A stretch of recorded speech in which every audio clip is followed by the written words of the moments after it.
सवाल ये है कि जो ये रिपोर्ट हमने क्रिएट करी है, देखिएगा कल लाइव क्लास में हमने यही रिपोर्ट क्रिएट करी थी और यहाँ पे आप देख सकते हैं कि ये देखिए, ये देख सकते हैं आप कि यहाँ पर जैसे ही हम कस्टमर आर वाला ये जो रिफ्रेश यहाँ से करते हैं, इसको रिफ्रेश करते हैं। मैंने बताया था वीबीए लगाना ही नहीं, वीबीए छोड़ दीजिए, वीबीए का हम कोई काम नहीं कर रहे हैं अभी। यहाँ पे C02 किया हमने, तो अब देखिएगा यहाँ पर जीरो नहीं होगा। एक मिनट, फिर से इसको ओपन करते हैं। ये ओपन किया हमने और एक बार हमको देख लेना होगा कि कस्टमर के लिए क्या दिया गया है। यहाँ पे कस्टमर में C01 है, 2 है, क्या है, ये रहा। C02 इसमें है ही नहीं, ठीक है, देख सकते हैं यहाँ पे C03 है, ठीक है, C02 नहीं है। तो अभी क्या करना है, अभी वापिस आना है ये कस्टमर आर वाले रिपोर्ट पर, ये आ गए और यहाँ पे C03 डालते हैं। C03 डाला हमने। अब ये कैपिटल डालिए, स्मॉल डालिए, नो मैटर। तो देखिए ये जो है रिपोर्ट आपके पास जनरेट हो गई ना। अब मैंने ये भी बताया था कि किस प्रकार से फाइनल पेएबल अमाउंट क्या बना। तो देखिए ये फाइनल पेएबल अमाउंट है ना, देख सकते हैं एकदम क्लियरली यहाँ पे दिख भी रहा है। इसको सेट कर सकते हैं थोड़ा सा और यहाँ से जाकर के और डिजाइन व्यू पे लेकर के और थोड़ा इसको स्क्रॉल करके नीचे आइएगा। यहाँ से नीचे आना है, ये देखिए ये इस तरीके से नीचे आ जाइएगा। अब देखिए ये जो डेट है फाइनल पेएबल है, यहाँ पे देखिएगा, और ये एड्रेस है। इन सबको एक साथ सेलेक्ट करते हैं और सेलेक्ट बल्कि हम एक काम कर सकते हैं, ये जो फाइनल पेएबल अमाउंट है, ये जो डेट है, इसको थोड़ा और सेट करने के लिए क्या कर सकते हैं, इसको हम इस तरीके से सेलेक्ट करेंगे। पहले ये सेलेक्ट हो गया और होम टैब पे जाके, अब जैसे डेट को सेलेक्ट करा, होम टैब पे जाके अब ये सेंटर में है, तो इसको क्या हम जो है राइट साइड में लेके आ सकते हैं। तो राइट साइड में आ गया ये। अब जब राइट साइड में आ जाएगा, केवल डेट ही को लेके आया, देखिएगा। अब यहाँ पे C03 करते हैं वापस से, तो ये C03 की पूरी डिटेल आएगी। लेकिन आप एक चीज देखेंगे कि ये जो सीक्वेंस है वो बिल्कुल सेम है, ठीक है, लेकिन यहाँ पर देखिएगा ये एड्रेस में थोड़ी सी गड़बड़ी है। यहाँ पे देखिए ये नीचे आते हैं, थोड़ा सा डेट पे हमें आना है, एड्रेस वगैरह तो छोड़ते हैं अभी, नीचे आते हैं डेट पर। तो यहाँ से स्क्रॉल कर लेते हैं इसको, ये स्क्रॉल किया, यहाँ से जाएंगे, ये हो गया स्क्रॉलिंग, ठीक है। तो देखिए ये डेट जो है एकदम साइड में हो गया। इसी तरीके से साइड में सबको लेके जाना हो तो सबको आप चाहे तो राइट अलाइन कर सकते हैं। ये तो एक बात रही। हम क्या ये चाहते हैं कि डेट के आधार पर हमारा जो भी हो रिपोर्ट तैयार हो, डेट के आधार पर। यहाँ पर डबल क्लिक करने पे आप देखेंगे कि यहाँ पर हमसे कस्टमर आईडी मांगी जा रही है, ठीक है। तो कस्टमर आईडी ही हमको देनी पड़ेगी, ऐसा नहीं है कि यहाँ पर कुछ और आप दे दें, ये तो पॉसिबल ही नहीं है। तो अगर कस्टमर आईडी मांगी जा रही है तो आपको कस्टमर आईडी ही देना होगा। जैसे C01 दिया तो C01 की पूरी डिटेल आ गई आपके सामने। लेकिन अब समस्या समझिएगा क्या है। समस्या ये है ना कि क्या हम कोई ऐसी वैल्यू ले सकते हैं, कोई ऐसा फील्ड ले सकते हैं जो कि यूनिक ना हो। जैसे डेट के आधार पे भी रिपोर्ट तैयार करी जा सकती है। तो आइए देखते हैं कि हो पाएगा या नहीं हो पाएगा। तो अगर जैसे मान लीजिए यहां से हम अगर जाते हैं रिपोर्ट तैयार करने के लिए, तो पहले तो क्रिएट पे जाएंगे, फिर रिपोर्ट विजार्ड पे जाएंगे और विजार्ड पे जाने के बाद अब देखिए इससे भी पहले हमको एक क्वेरी तैयार करनी पड़ेगी। तो क्वेरी विजार्ड पे चलेंगे, ये क्वेरी विजार्ड, डिजाइन नहीं क्वेरी विजार्ड, और पहला ही रखेंगे सिंपल क्वेरी विजार्ड। और देखिएगा इसमें सीरियल नंबर है, तमाम चीजें हैं, लेकिन इस बार हमें क्या लेना है, डेट लेना है। तो डेट को प्रायोरिटी देनी है, बाकी सारी चीजें तो रहेंगी ही रहेंगी, कोई डाउट नहीं है उसमें। तो ये कस्टमर की डिटेल हो गई और डेट के आधार पे हमको लेना है, जो भी लेना है डेट के आधार पर, है ना।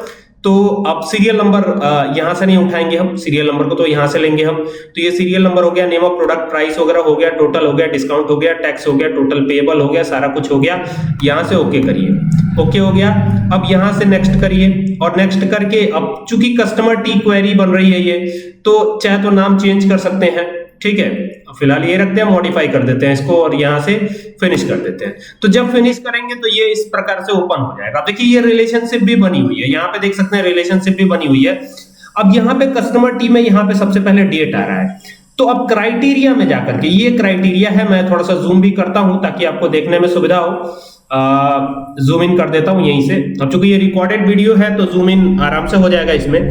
तो यहां पर देखिएगा, यहां पर हमको फॉर्म के अंदर देखना है, तो ये फॉर्म्स के अंदर आएंगे, ये फॉर्म्स हो गया और यहां पे लगाना आपको एक्सक्लेमेशन, एक्सक्लेमेशन लगा दिया, ठीक है। अब कौन से फॉर्म के अंदर देखना है, कौन से फॉर्म के अंदर देखना है, ये हमें देखना पड़ेगा। तो कस्टमर वाला जो फॉर्म है ना, कस्टमर वाला सब फॉर्म है या फॉर्म है जो भी है, उसके अंदर हमें देखना है। तो यहाँ पे कस्टमर के सब फॉर्म के अंदर जाकर के और हम डेट के आधार पर ये लेके आएंगे, ठीक है। किसके आधार पे लेके आएंगे, डेट के आधार पे। तो यहां से थोड़ा सा इसकी विड्थ भी बढ़ा देता हूं ताकि आपको देखने में सुविधा हो। तो ये सब फॉर्म तो आ गया। यहां पर एक्सक्लेमेशन लगा के यहां पे लिखेंगे डेट, क्या लिखेंगे, डेट लिखेंगे। तो डेट के ही आधार पर हम देखेंगे।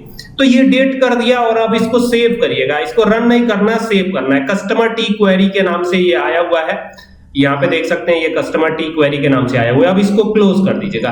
अब जब इसके आधार पर रिपोर्ट आप डिजाइन करेंगे कस्टमर टी क्वेरी के आधार पर, तो देखिए यहां से रिपोर्ट विजार्ड पे जाइए और विजार्ड पे जाने के बाद कस्टमर टी क्वेरी नाम था, तो यहाँ पे देखिए इसमें कस्टमर टी क्वेरी आपको मिल जाएगी। देखिए इसमें कहीं होगी, ये देखिए ये रही। तो अब सारे फील्ड्स इसमें लेने हैं आपको, तो सारे फील्ड ले लिए हमने, नेक्स्ट किया और नेक्स्ट करते हैं। और डेट को हम प्राथमिकता देंगे, मतलब डेट हमारा मेन होगा, इसमें मेन भूमिका में रहेगा डेट, और इसको आउटलाइन रख देते हैं और यहाँ से नेक्स्ट करके और फिर इसको मॉडिफाई कर देते हैं। और चूंकि ये रिपोर्ट है तो यहाँ पे डबल आर कर देते हैं, क्या पता कस्टमर आर नाम से सेव किया हो, तो ये हो गया।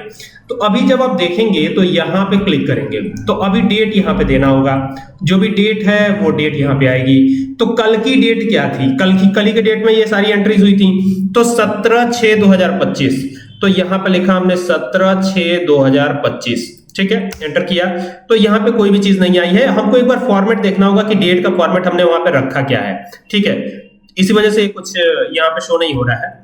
तो एक बार डेट का फॉर्मेट यहाँ पे देख लेते हैं कि क्या रखा हुआ है, ठीक है। तो यहाँ से प्रोडक्ट टी वाले टेबल में जाएंगे और डेट कस्टमर वाले में है, तो कस्टमर वाले पे आते हैं। हाँ ये देखिए ये कुछ इस तरीके से रखा हुआ है, डेट एंड टाइम दोनों है इसमें, देख रहे हैं।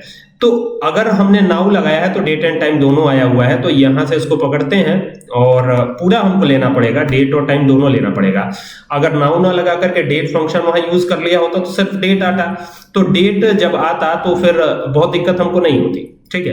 अभी इस पे क्लिक करते हैं और यहाँ पे देखिएगा ये डेट हम रख लेते हैं और एंटर कर देते हैं। तो जैसे ही रखेंगे ना तो डेट पर आधारित जो रिकॉर्ड है, उस डेट पर आधारित जो रिकॉर्ड है केवल वही आपके सामने आएगा। देखिए केवल वही आ रहा है। इस वीडियो को बनाने के पीछे का मकसद ये है कि अगर आप डेट को प्राइमरी की बना देते हैं, फिर अगला टेबल बना करके उसे एज अ फॉरेन की यूज कर लीजिए, तो जो दूसरा टेबल होगा उसमें आप इसको फॉरेन की के तौर पर यूज कर सकते हैं और जो पहला टेबल होगा उसमें इसको प्राइमरी की के तौर पर यूज कर सकते हैं। तो अगर आपको यूनिक जहां पे आइडेंटिफिकेशन की जरूरत पड़ेगी तो प्राइमरी की वाला टेबल इस्तेमाल कर लीजिए, और जहां यूनिक नहीं करना है वहां फॉरेन की के तौर पर यूज कर लीजिए। दोनों तरीकों से आप इसको यूज कर सकते हैं, है ना। अब देखिए यहाँ पर चेंज कर रहा हूं, जैसे मान लीजिए डेट चेंज हो गई, यहाँ पे 15/6 वाला डेट जो है, तो अब यहाँ पर इसको सेलेक्ट कीजिएगा तो इस वाले फील्ड की पूरी डिटेल यहाँ पे आएगी। देखिए यही था ना, तो अब इसको फिर से रिफ्रेश करता हूँ, यहाँ से रिफ्रेश ऑल। अब देखिए यहाँ पर ये वाला डेट और टाइम जो दोनों है वो मांगेगा ये, तो देखिए यहाँ पर ना उसी की पूरी डिटेल आ रही है। अब इसको सही करने के लिए आपको क्या करना पड़ेगा, थोड़ा सा यहाँ से जाकर अब पूरा फिर वही प्रोसीजर शुरू हो जाएगा जो मैंने बताया था, ठीक है। तो ये इस तरीके से आपको करना है और उम्मीद कर रहा हूं कि आपको बातें सारी समझ में आ रही होंगी कि कैसे क्या करना है, ठीक है। अब देखिए इसको मैं फिर यहाँ से पेस्ट कर देता हूँ, जो डेट हमने लिया था यहाँ से उठाएंगे, ये कस्टमर टी इसको पहले तो क्लोज करना होगा, बिना क्लोज किए तो होगा नहीं। तो ये कस्टमर टी, अब देखिएगा ये जैसे मान लीजिए 15 वाली डेट ही उठा लेते हैं, यहाँ से 15 वाली डेट लेते हैं, ये हो गया, और इसको कॉपी कर लेते हैं यहाँ से। अब चूंकि date and time now function लगा दिया है तो इस वजह से ऐसा हुआ है कि डेट एंड टाइम दोनों हमको लेना पड़ रहा है। बाकी यहाँ पे क्लिक कीजिए तो ये पूछेगा कि कौन से वाले, तो यहाँ पे बता दीजिए ये वाला। तो अब देखिए यहाँ पर ये डेट है और टाइम है, देखिए अभी भी यहाँ पे ये जो है पूरी तरह से शो नहीं हो रहा है, तो चलिए उसकी कोई दिक्कत नहीं है, वो तो आप शो करा ही लेंगे।